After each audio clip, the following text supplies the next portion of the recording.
Good morning. This is the Abundance Oracle here. And today I have a question. What are your parenting? And I know you're probably all different ages and your kids are all different ages, but what are your parenting goals for this year? I think so many of us make goals for ourselves, but not necessarily all of us make goals as parenting goals, like what you want to teach your goals. So I have some notes to myself here of over the years, the things I've made goals as. And some of the things, just to put a little idea in your head, is what projects are you going to work together with your kids this year?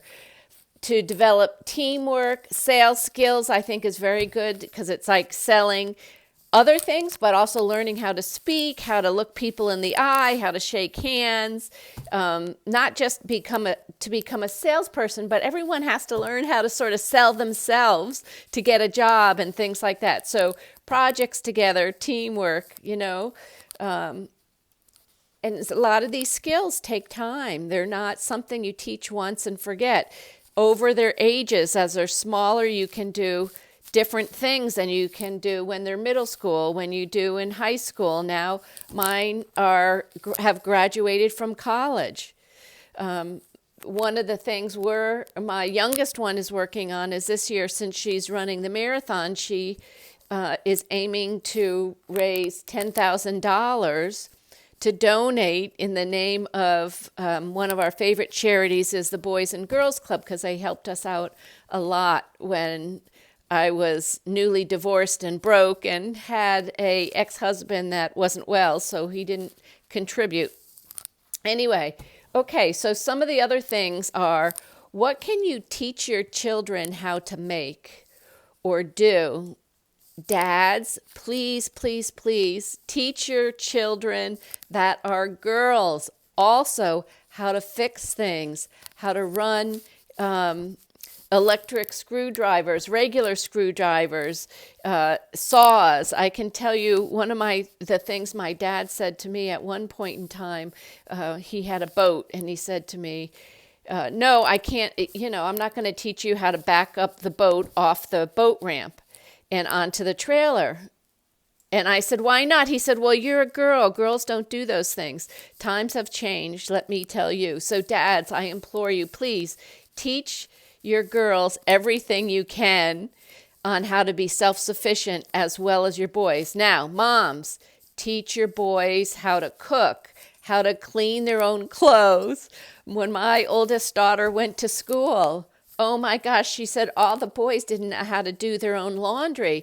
And they would have like a red shirt and everything in their laundry would turn out red.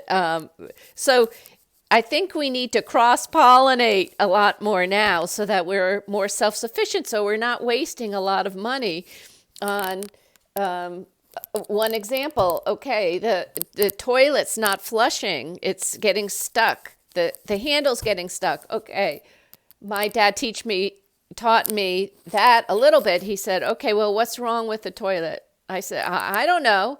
He said, well, did you pick up the lid and look inside?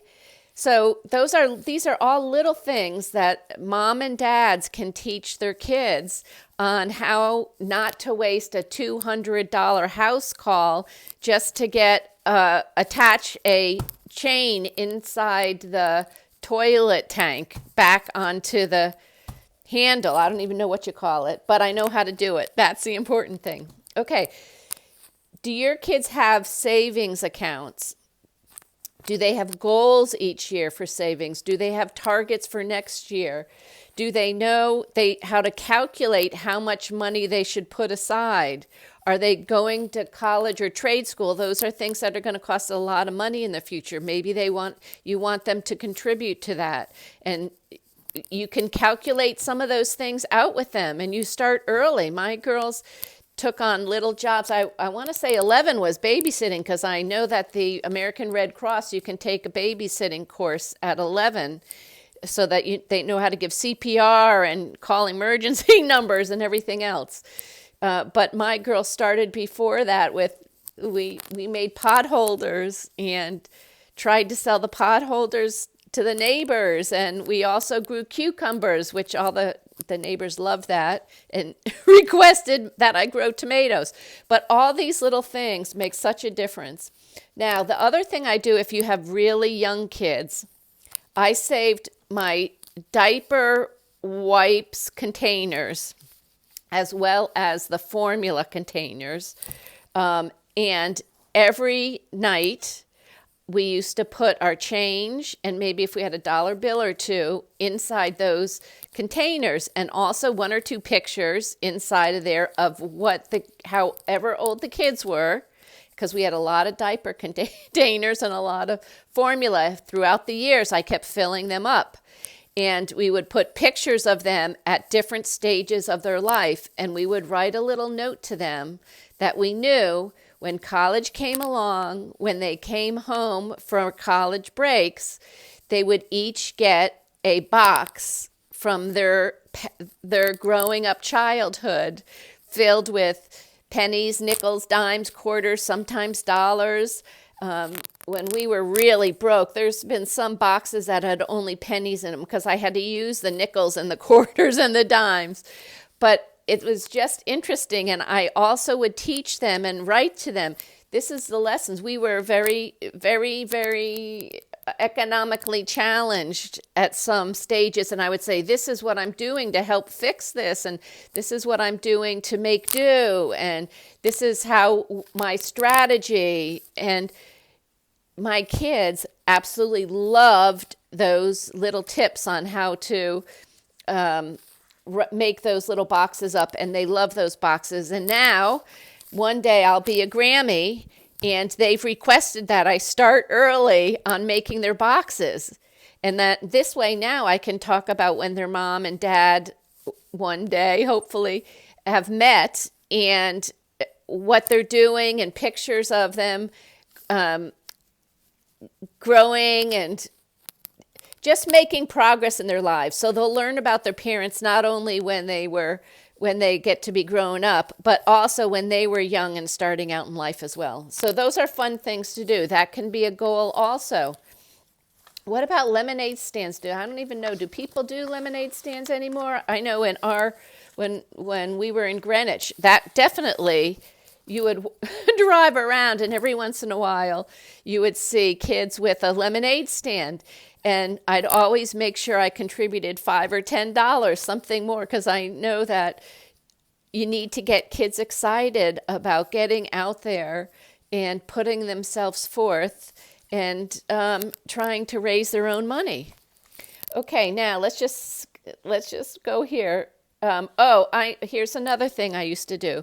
When my girls got a little bit girl age, middle school, I would sit down and I would take magazines and I would go through them and I would say, oh, which ones do you like? And I would make sure I got magazines that had clothes that were simple and elegant, not ones with purple hair or craziness. Because for me, I valued conservatism.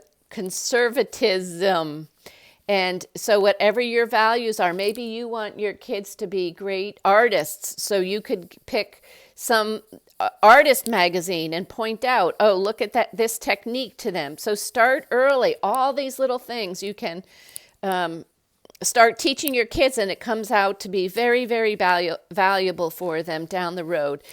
The only thing my kids have said that they hated doing is, we used to have to go to Stop and Shop. We made a little table, and we asked for donations for their summer camp for probably was 2 or 3 years that we couldn't afford to send them to summer camp because it was just me working and no one contributing and still having to raise the kids, barely enough money to send them to camp. So that's one of the reasons why we appreciate the help that Boys and Girls Clubs gave us. All righty. No other additions at this point in time, but I have a whole stack of ideas for parenting. So share your best ideas you've had underneath in the comments, and we'll steal your ideas as well. I really look forward to having more parenting conversations.